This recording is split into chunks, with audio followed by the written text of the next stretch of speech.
When you're going to make meatloaf, there are three things you want to think about. First of all, you want to think about the flavor. Secondly, the moisture. And third, the texture.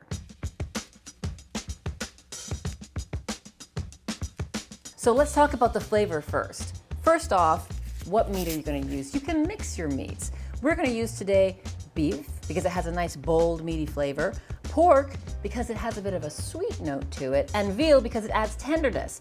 We also want to add some flavor in the form of some vegetables. Here I've sauteed the onion, garlic, and carrot ahead of time. I like carrot in a meatloaf because it adds a little sweetness, but it's important to cook it first because it's not going to have a chance to get cooked once this meatloaf is formed and put into the oven. Then we're going to need some herbs to add some flavor as well. So I've got some dried thyme, some dried oregano, some fresh parsley, some Worcestershire sauce, and 1 teaspoon of salt. Now you have to think about how are we going to keep this meatloaf moist. I like to use milk. Milk adds obviously liquid, but milk is also a tenderizing agent, so it's also going to help us with the texture. Now, I've actually put my milk here with some oatmeal. You can put breadcrumbs, you can put oats in here. I soak them first, they absorb that milk, and then they give that moisture back to the meatloaf as it cooks. And those oats are actually also going to help keep this bound together, which means it's not going to fall apart when you bake it. What else are we going to use to bind it? 2 eggs, lightly beaten. We need a good grinding of pepper. And now we just have to mix it up. So once it's well mixed up, we just have to wash our hands.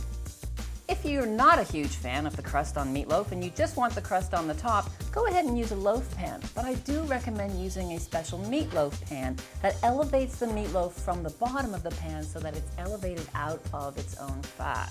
I like the crust on meatloaf, so I'm going to go ahead and make it right here on this sheet pan.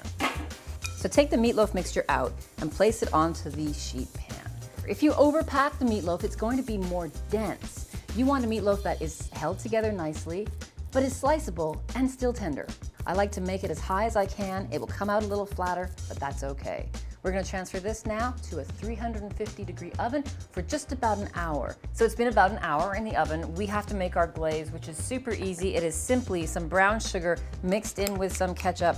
There are variations on glazes, but this one I think is the easiest I've come across. Let's take that meatloaf out of the oven, spread that glaze on, and pop it back in. Here it is. It's looking beautiful. Just this glaze spread across the top. Because the meatloaf's warm, it will start to melt a little bit and drift down the sides on its own, which is great. So after about 15 minutes of glazing time, it should be ready, but we have to check the temperature to make sure it's done.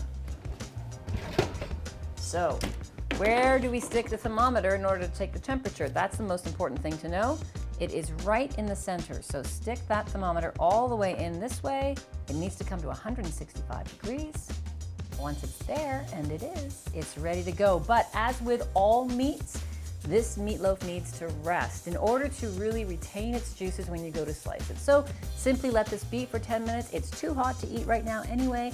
Then slice it up, serve it up, and make people happy. Thanks for watching. If you'd like to see more of the basics, click over here. If you'd like to see more about the bowl set I use to mix everything up, click over here. If you have any questions, comments, or suggestions for new basics, put them in the comments below.